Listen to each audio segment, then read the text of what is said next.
তাহলে বলো তো ভাই এখানে কি কি ফ্রি রেডিকেল তৈরি হবে, এই জায়গাটায় কোন কোন ফ্রি রেডিকেল তৈরি হবে? এখানে তৈরি হবে, এটার একটা ফ্রি রেডিকেল তৈরি হবে CH3, এইটার একটা ফ্রি রেডিকেল তৈরি হবে CH3 CH2। কারা আপত্তি আছে? আপত্তি থাকার কথা না, যে এখানে এটার একটা ফ্রি রেডিকেল তৈরি হবে, এই একটা ফ্রি রেডিকেল তৈরি হবে। এখন কথা হচ্ছে যে অনেকগুলো ফ্রি রেডিকেল থাকবে, মনে করো যে এটা অনেকগুলো আছে CH3, এখানেও এটা অনেকগুলো ফ্রি রেডিকেল পড়ে আছে। তখন কি হবে জানো? তখন একবার ও এর সাথে বিক্রিয়া করবে, একবার ও এর সাথেও বিক্রিয়া করবে, একবার ও এর সাথে বিক্রিয়া করবে, আবার ও এর সাথে বিক্রিয়া করবে, যে যার সাথে যেমনে পারে বিক্রিয়া করবে, চলতেই থাকবে। বুঝতেছো? আমি আবারও বলি, এখানে অসংখ্য ফ্রি রেডিকেল আমার পড়ে আছে, এটা অসংখ্য আছে, এটা অসংখ্য আছে। তাহলে একবার কি হবে, একবার এইটা এটা বিক্রিয়া করবে, তাই না? এরা এই আবার বিক্রিয়া করবে, ও নিজে বিক্রিয়া করবে। তাহলে যখন এটা এটা বিক্রিয়া করবে তখন আমার একটা প্রোডাক্ট কি তৈরি হবে? তখন আমার, আচ্ছা প্রোডাক্ট তাহলে কি কি তৈরি হবে বলো? তাহলে প্রোডাক্ট তৈরি হবে, এটা এটা বিক্রিয়া করলে তৈরি হবে CH3 CH3। যদি এটা এটা নিজেরা নিজেরা তৈরি করে তাহলে কি হবে? CH3 CH2 CH2 CH3। তার সাথে এটা আর এটা যদি বিক্রিয়া করে, এটা এবং এটা, তাহলে হবে 3 কার্বনের CH3 CH2 CH3। সো আমার এইখানে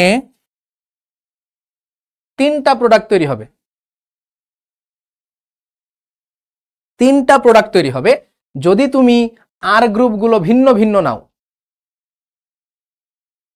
আর গ্রুপগুলো যদি ভিন্ন ভিন্ন নাও তাহলে 3টা গ্রুপ তৈরি হবে, 3টা প্রোডাক্ট, এটা এটা এটা।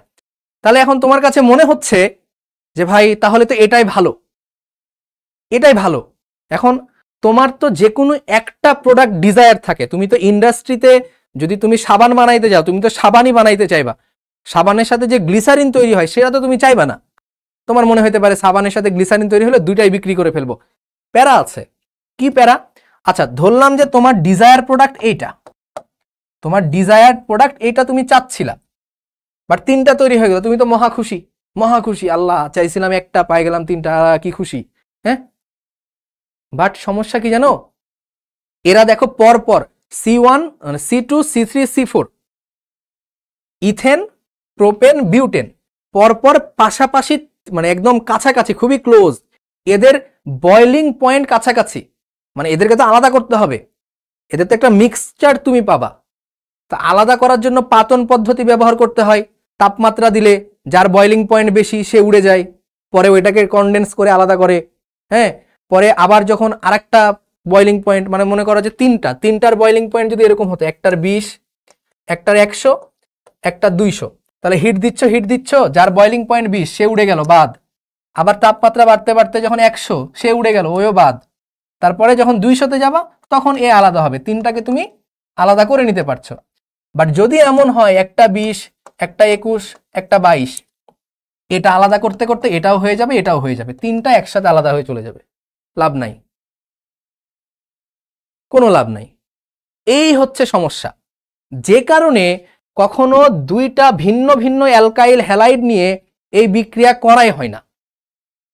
কি বললাম? 2টা ভিন্ন ভিন্ন অ্যালকাইল হ্যালাইড নিয়ে কখনো এই বিক্রিয়া করানোই হয় না, সব সময় একই রকম অ্যালকাইল হ্যালাইড নিয়ে বিক্রিয়া করানো হয়। বিক্রিয়া করালে বিক্রিয়া করবে, বাট আমার মিক্সচার থেকে আলাদা করা যাবে না, আলাদা করতে যেয়ে অনেক সমস্যা হয়ে যাবে। আমি কি বুঝাতে পেরেছি? খুবই ডিপ এক্সপ্লেনেশন এটা।